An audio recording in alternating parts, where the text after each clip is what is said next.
نے کیا خوب کہا ہے کہ یہی وہ نبی ہے، یہی وہ ہستی ہے جن سے زمانے کی ضرورت مٹی ہے۔ زمین والوں پہ رحمت ہے، فلک والوں کے سردار، زمین والوں پہ رحمت ہے، فلک والوں کے سردار، وہ محمد مصطفیٰ ہے، وہ نبیوں کے تاجدار۔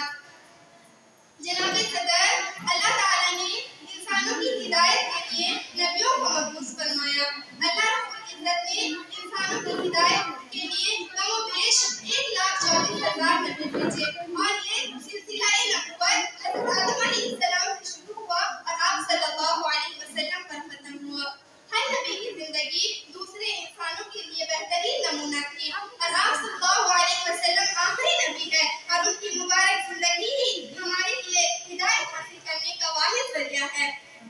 وہ نبیوں میں رحمت لقب پانے والے، وہ نبیوں میں رحمت لقب پانے والے، مرادیں غریبوں کی بتلانے والے، مصیبت میں غیروں کے کام آنے والے، وہ اپنے پرائے کا غم کھانے والے۔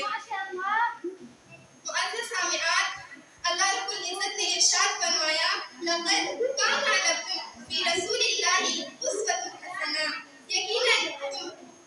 تمہارے لیے رسول صلی اللہ علیہ وسلم کے ساتھ میں بہترین نمونہ ہے۔ یہ آیت ہمیں بتاتی ہے کہ اگر ہم دنیا اور آخرت میں کامیاب ہونا چاہتے ہیں تو ہمیں اپنی زندگی کے ہر پہلو میں حضور صلی اللہ علیہ وسلم کی سنت کو اختیار کرنا ہوگا۔ اللہ تعالیٰ نے ہمیں یہ بتایا کہ اگر تم دنیا اور آخرت میں کامیابی چاہتے ہو تو تمہارے لیے سب سے بہترین نمونہ، سب سے اعلیٰ مثال اور سب سے کامل رہنما رسول صلی اللہ علیہ وسلم کی ذات گرامی ہے۔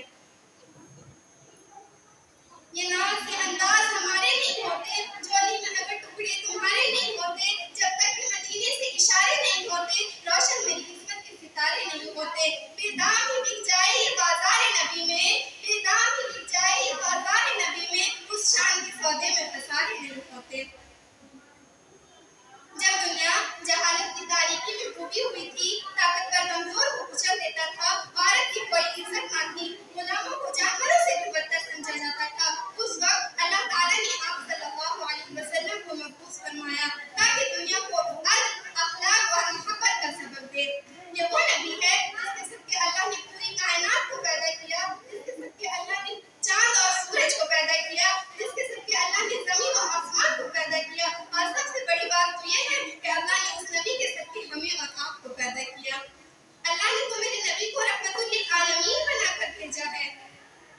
جب ہم حضور صلی اللہ علیہ وسلم کی حالت زندگی کا مطالعہ کریں گے تو ہمیں پتہ چلے گا کہ ہمیں اپنی زندگی کس طرح گزارنی چاہیے۔ آپ صلی اللہ علیہ وسلم کسی کو برا بھلا نہیں کہتے تھے، آپ صلی اللہ علیہ وسلم کبھی اپنی ذات کے لیے کسی سے بدلہ نہیں لیتے تھے،